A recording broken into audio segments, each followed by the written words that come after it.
Bienvenue dans la famille en question. À l'heure où l'épanouissement individuel prime, nombreux sont ceux qui s'engagent dans une association, une activité sportive ou artistique.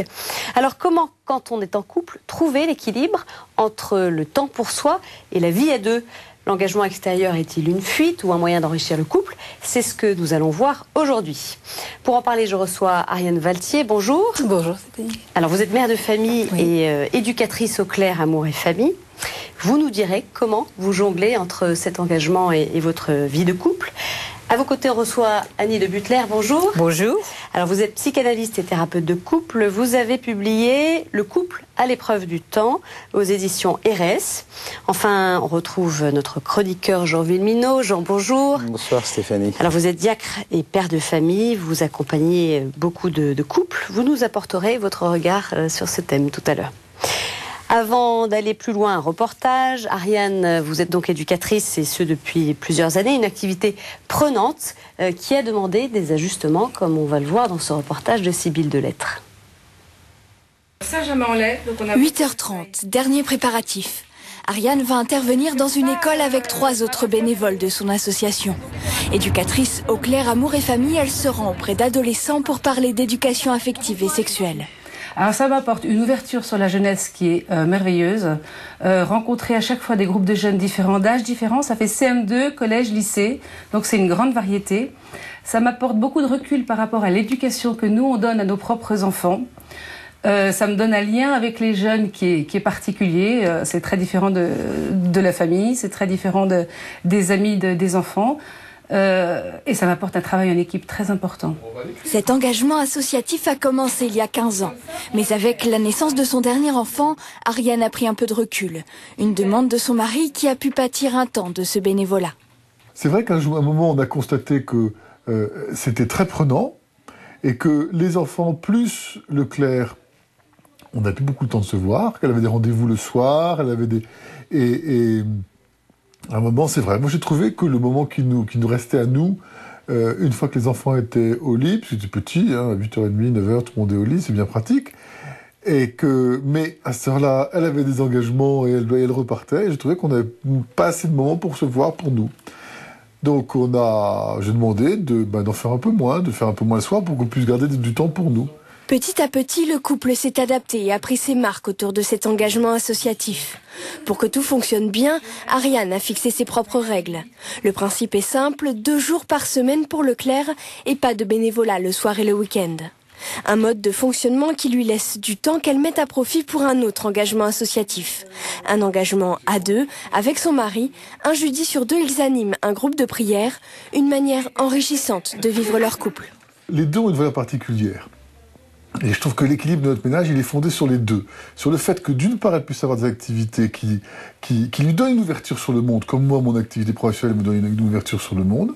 Et d'autre part, avoir une activité ensemble pour justement arriver à grandir ensemble et à progresser et à animer des choses ensemble, à faire plein de choses ensemble. Au fil des années, un rythme où chacun peut s'épanouir a été trouvé. Les enfants ont grandi, donnant plus de temps à Ariane pour s'investir dans ses interventions bénévoles. Elle souhaiterait maintenant aller encore plus loin et convaincre son mari de s'engager avec elle au sein du Clair cette fois. Ariane, alors, une réaction sur ce reportage. Là, vous retrouvez bien un petit peu ce que dit votre mari, ses préoccupations sur le fait que vous y été... peut-être un certain temps un peu trop absorbé par le bénévolat au Clair. Oui, effectivement, c'est vrai que c'est tout le temps un ajustement, le bénévolat et les activités à l'extérieur. La chance du bénévolat, je trouve, c'est de proposer en permanence la possibilité d'ajuster. Et nous, on ne le voit pas tellement dans le reportage, mais on essaie de faire cet ajustement tous les ans, de se dire en fonction, comme dit Christophe, de l'évolution de l'âge des enfants, de mon temps disponible pour l'extérieur et puis du reste, comment est-ce qu'on peut ponctuellement, pour l'année à venir, poser des bases. Et ça, c'est quelque chose de riche de pouvoir travailler en souplesse. Et c'est ce que m'a proposé le bénévolat, ouais. Dites Butler, vous rencontrez beaucoup de femmes, ou j'allais dire même d'hommes, qui ont des activités comme ça, qui absorbent l'un des deux conjoints. Tout à fait, je crois que la vie actuelle appelle chacun. Même si on est un couple, qu'on a choisi d'avoir une vie ensemble, l'un et l'autre, on se sent appelé à l'extérieur pour donner une autre part de soi. Et c'est vrai que c'est une découverte un petit peu. Et c'est quelquefois difficile d'en parler au sein du couple parce qu'il faut le découvrir, je dirais, en ayant le pied à l'étrier. Et c'est vrai que quand on découvre la richesse de l'engagement, en parler ensemble, c'est très important. Encore faut-il que l'autre soit disponible. Et c'est vrai qu'attendre le moment d'une disponibilité pour échanger, c'est très important. Et je crois que, si vous voulez, on aimerait dire « Oh, c'est bien, tu t'engages, ça te fait du bien, je sens que tu en avais besoin » et ne voir ça que sous l'angle positif. Mais je pense qu'il est important de prendre un petit peu de recul avec soi-même et de savoir que quand l'autre s'engage, que je le veuille ou non, je serai impliquée. C'est pas si simple alors pour le deuxième conjoint. On est impliqué à un niveau un petit peu plus profond de soi-même. Et ce que j'entends par implication, si vous voulez, c'est que on va laisser monter en soi et entendre monter en soi quelquefois des voix un peu discordantes. Oh, ben c'est très bien, elle s'engage, tu vois comme elle est épanouie. Et puis d'un autre côté, on a peur que ça prenne un peu trop de place. On a peur que les autres apportent un épanouissement que soi-même on n'aurait pas apporté.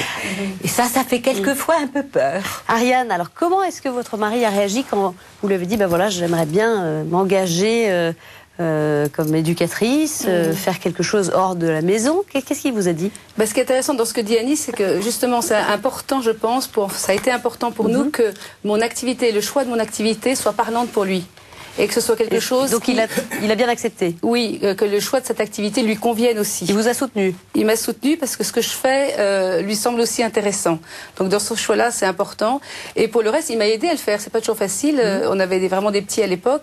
De prendre sur soi pour aller à l'extérieur, moi ça m'a demandé une démarche de travail, d'organisation, de choix aussi. Je dirais, quelque part, je me le fixais, mais c'était pas toujours facile à réaliser. Donc j'avais besoin de son aide et de son encouragement pour le faire. Et oui, c'est pas ça parce que vous avez 5 enfants. Voilà. Alors, pas facile de gérer vie de famille, un bénévolat prenant, comme on l'entendait dans le reportage, des formations. Prenant et modulable, mais effectivement, c'était toujours en association avec ce que lui pouvait vivre. Annie de Butler, quand un conjoint veut mener un projet personnel, à quel type de réaction s'expose-t-il finalement? Eh bien, c'est un petit peu ce que je disais tout à l'heure. Il faut s'attendre à plusieurs réactions différentes et je dirais surtout pas s'arrêter s'il y a une réaction émotionnelle un petit peu négative, surtout pas de s'y arrêter, au contraire. L'accueillir, ouf, c'est dit. C'est-à-dire? Et par exemple, oh mais tu vas être absente, oh, mais alors c'est ça, tu me laisses tout le boulot, etc. Eh bien, au fond, il faut accueillir ça très bien et dire, eh ben c'est bien, tu vois, tu le dis, mais c'est l'occasion d'en parler. Et là, un dialogue va s'instaurer parce qu'au fond, si vous voulez, dans les réactions de l'autre, il y a une part positive, une part négative. Et la part négative, il faut qu'elle s'exprime. Et elle ne s'exprimera que si elle est bien accueillie par nous. Et c'est ça qui est important. Dans ce qu'a dit Madame, que je trouve très intéressant, c'est qu'au fond, on sent que, étant dans des domaines professionnels un petit peu mitoyens du vôtre, votre mari est appelé à percevoir ce que vous allez y trouver. Et au fond, je dirais que c'est un modèle de couple où les deux, toi, tu mets en route une partie d'un engagement que moi, j'aurais pas pu prendre puisque j'ai un autre métier. Et finalement, la richesse, ça revient au couple. On en parle ensemble. Et c'est vrai que ça, c'est très important. Vous en avez parlé, ça a été finalement assez vite accepté par votre mari. Ou est-ce qu'il a exprimé aussi ces craintes-là? Ponctuellement, il peut les exprimer, oui. Mais effectivement, il a adhéré à ça, il a adhéré au projet et il le soutient. Et quelque part, on en parle souvent, je lui permets de faire le bénévolat qu'il n'a pas toujours le temps de faire. Et il y a cette complémentarité aussi qu'on aime. C'est sa joie que je puisse le faire. On a choisi effectivement que je ne travaille pas pour l'instant. Et il est content que c'est comme s'il pouvait lui aussi donner du temps à travers ce bénévolat et c'est grâce à lui que je peux le faire. Est-ce que vous avez besoin, vous, de faire cette activité-là pour vous réaliser et également peut-être être une meilleure épouse, une meilleure mère? Bien sûr, oui, j'en ai besoin pour une ouverture au monde. J'en ai besoin parce que le travail d'équipe, une mère de famille, elle ne connaît pas toujours. Et là, ça m'apporte vraiment un travail d'équipe de qualité. très professionnel même, je dois dire, et j'en ai besoin pour élever mes enfants. On sent que ça vous épanouit en fait. Oui, hein, non, mais c'est un travail que j'aime beaucoup, qui est en adéquation aussi avec mon travail de mère de famille. Je fais pas le grand écart en faisant ce travail-là. Et puis il faut aussi s'imposer des limites dans l'autre sens, parce que effectivement, il faut pas non plus. Il peut y avoir l'aspect contre-témoignage auquel je suis assez vigilante. Annie Butler, c'est nécessaire que chacun dans le couple ait un projet personnel? Pas forcément. Mais ce que je trouve très intéressant, encore une fois, dans ce que dit madame, c'est qu'au fond, en voyant sa femme s'engager, il a découvert que c'était une part de lui qui ne pouvait pas s'exprimer puisqu'il gagnait la vie du ménage, mais qu'au fond, à travers son bénévolat, lui, réalisait une partie de son rêve aussi. Et on voit là combien le couple, au fil des jours, au fil du temps qui passe, devient une unité où chacun va vivre quelque chose qui reviendra, je dirais, dans le trésor commun de la famille, du couple, mais aussi des enfants. Parce que les enfants sont heureux, finalement. D'abord, maman n'est pas toujours sur leur dos. Ensuite, eh bien, maman a tout à fait un travail intéressant. Ils sont fiers. Alors, parfois aussi, si on se lance comme ça dans une association, je ne sais pas, une activité sportive ou autre, de façon peut-être un peu excessive, c'est peut-être le signe que le couple va pas si mal. Ça peut arriver aussi. Ou pas si bien, pardon. Écoutez, j'aime bien votre lapsus, parce que entre pas si mal et pas si bien, vous nommez exactement l'équilibre qui est toujours en mouvement. Un jour, tout à fait bien, un jour, c'est pas génial.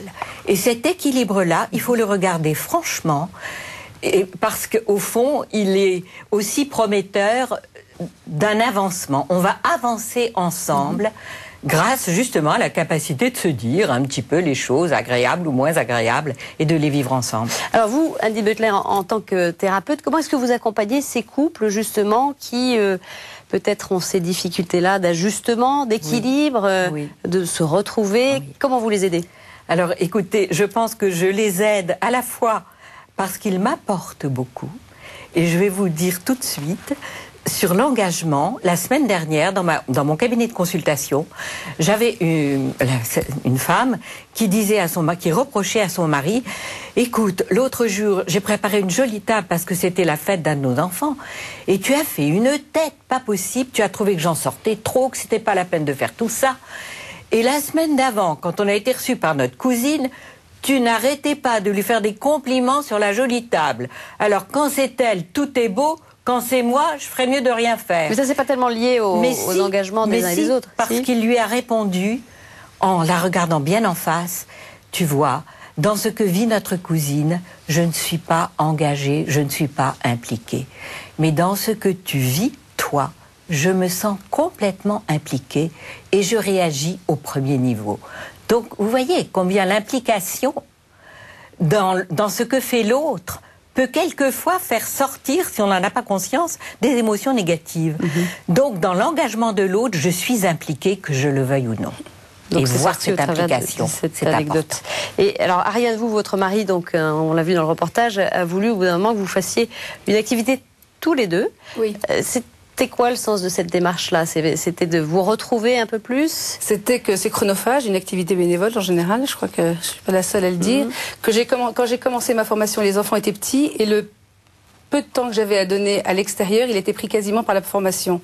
Et si je voulais travailler dans les écoles, c'était beaucoup trop de temps par rapport à ce qu'on s'était fixé. D'accord. Et en tout cas, il n'avait plus pour nous deux. Mais c'est lui qui a initié ça. Au bout d'un moment, il m'a dit, écoute, moi je le voyais pas. Ah. Donc c'est son regard que j'ai mis du temps à accepter aussi, de se dire que ce temps que je passais à l'extérieur, il en était content, mais ça prenait sur le temps qu'on voulait avoir à nous.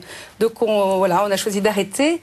Qu'est-ce que vous avez dit quand il vous a dit, ben voilà, ça suffit, là, je m'en souviens plus, mais je l'écoute. J'ai peut-être mal pris sur le moment, je m'en souviens plus, mais je l'écoute. Et c'était important, et c'était une discussion qui me tenait à cœur. Et sa demande à ce moment-là, ça a été, mais il faut qu'on trouve quelque chose ensemble. Et il avait raison. Il avait l'impression que vous divergiez un peu, peut-être. Il avait l'impression qu'au niveau du temps, tout partait là-dedans, et que ensemble, j'avais plus le temps de faire quelque chose avec lui. Donc lui, il avait son boulot, et puis moi, je partais pour ce bénévolat-là.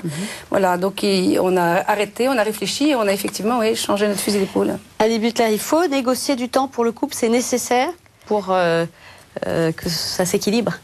Alors écoutez, ça fait partie, je dirais, des choses qui viennent spontanément. Mais il est difficile de les prescrire comme on prescrit une ordonnance. Parce qu'alors, on dit qu'il faut faire ça, donc il faut le faire. Bon, je pense qu'il faut que le désir vienne. Et ce que j'aime beaucoup dans ce que vous avez dit tout à l'heure, on vous a posé la question, et quand votre mari a dit ça, etc., vous avez répondu, je l'ai écouté. Mais c'est le maître mot. Avant de se mettre, je dirais, un petit peu ou en colère ou en émotion, écouter. Et quand on sait écouter l'autre, je dirais, c'est bien parti. C'est cet engagement silencieux qui donne de la place à l'autre dans mon propre engagement. Voilà. Mais finalement, c'est place de l'autre en l'écoutant. C'est dans l'air du temps aujourd'hui d'être un couple surbooké. C'est ça qu'on valorise aujourd'hui? Oui.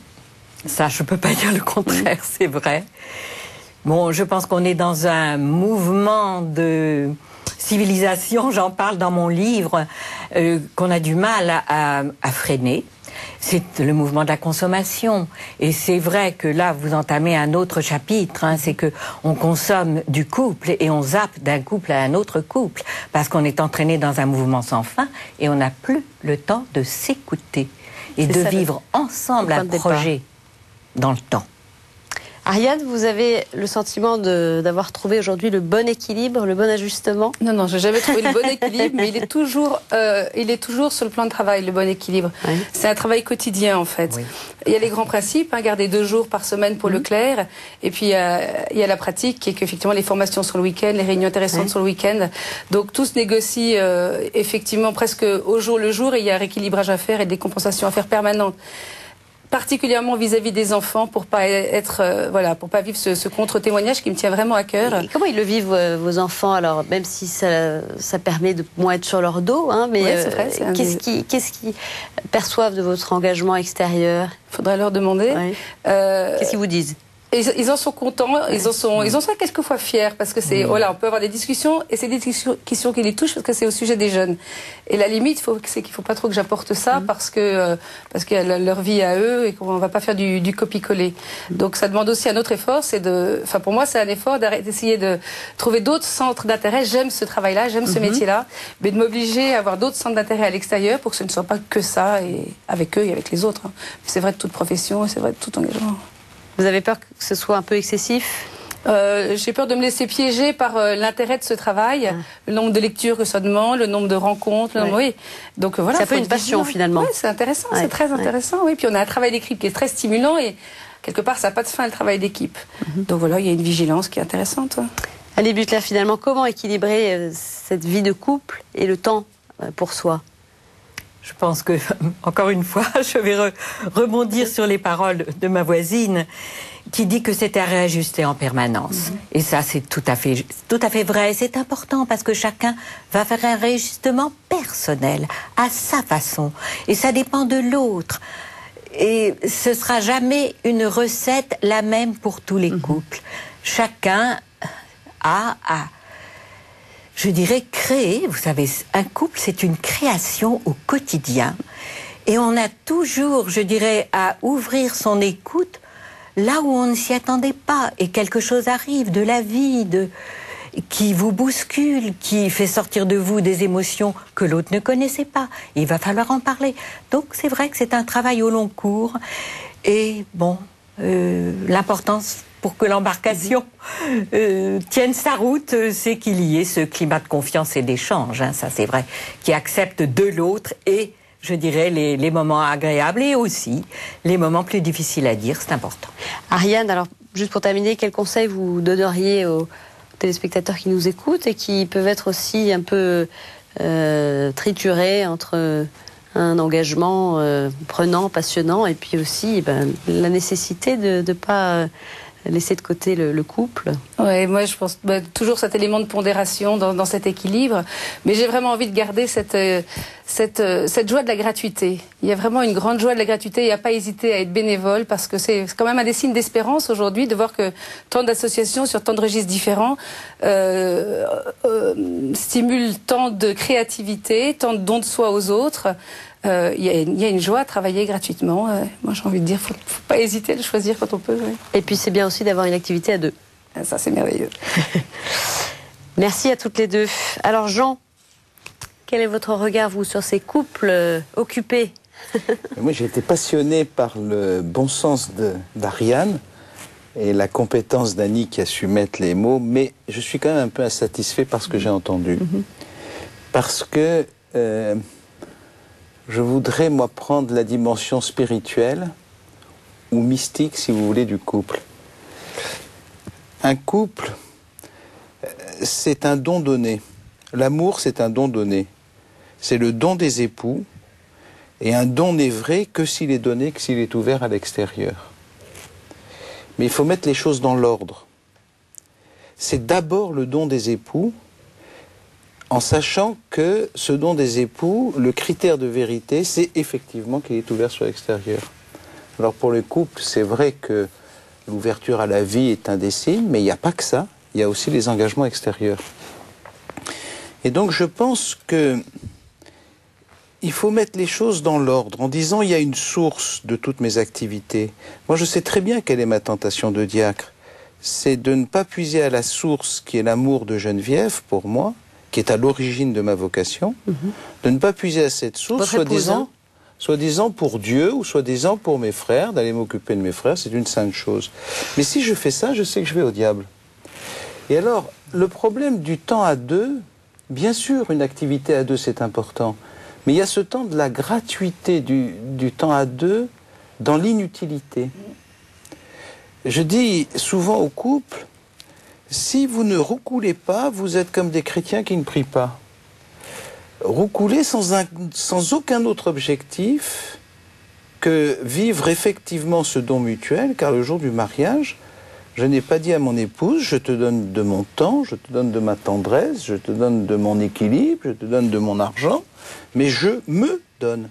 Tout mon être t'appartient et tout mon être trouve sa source en toi, dans cet amour. Alors même que l'autre est imparfait, alors même... Donc les émotions, les sentiments, tout ça c'est très bien, mais il y a en même temps autre chose chez l'homme, il y a l'intelligence et la volonté. Et le don de soi passe en même temps par le renoncement à soi, par le silence. Moi, je sais très bien dans ma vie de couple qu'il y a des souffrances qui sont les miennes et que je choisis délibérément de faire le silence dessus par amour. Parce que c'est pas forcément le moment, parce que...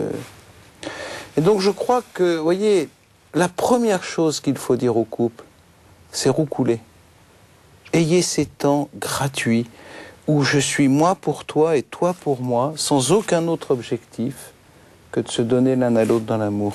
Et après ça, tout le reste, à travers la discussion, à travers la chance, à travers tout ce que vous avez exprimé, va trouver son point d'équilibre, va trouver sa source. Il y a beaucoup de gens qui m'ont dit, mais comment tu fais, toi, avec ta vie professionnelle, ta vie diaconale, j'ai un ministère très lourd, comment tu fais pour trouver l'équilibre? J'ai dit, je sais pas. Vous le trouvez? Mais en fait, la question de l'équilibre ne se pose pas. Pour moi, c'est pas une question d'équilibre, c'est une question d'ordre. C'est une question de source. Je sais que si je ne vis pas intensément de l'amour de ma bien-aimée, je sais que je vais faire n'importe quoi. Et qu'au lieu d'être au service de mes frères dans mes engagements, en réalité, je vais chercher à prendre possession, où je vais chercher un développement personnel. Or, si j'aime, c'est pas d'abord le développement personnel que j'ai, c'est la plénitude c'est la plénitude de mon épouse. Et mon engagement diaconal, dans ce cas-là, devient une grâce pour elle, un don pour la famille, alors même que c'est une vie impossible. Alors même que c'est une vie impossible. Donc je crois qu'il faut ne jamais gommer cette question du don total des époux, qui est justement source des engagements extérieurs, source de l'ouverture à l'extérieur, mais à condition qu'il soit source, c'est-à-dire que je vienne y puiser régulièrement pour que toute mon activité ait un sens, et non pas que mon activité consiste à me positionner par rapport à l'autre, parce qu'il ne faut pas trop qu'il envahisse ma vie, et puis voilà. Sinon, on fait du mariage un contrat et non pas un don. Et puiser, donc prendre le temps d'y puiser. Voilà, prendre le temps d'y puiser comme je prends le temps de puiser à l'amour divin dans la prière. Merci à tous les trois de nous avoir rejoints. Alors avant de nous quitter, sachez que le mouvement de la pastorale familiale Vivre et Aimer organise un week-end les 1er et 2 novembre à Lyon en présence des responsables européens du mouvement mais également de Monseigneur Barbarin. Et puis si vous souhaitez revoir cette émission, il vous suffit de consulter notre site à l'adresse ktotv.com. Voilà, c'est la fin de ce numéro et je vous retrouve mercredi prochain pour un nouveau La Famille en question. Au revoir.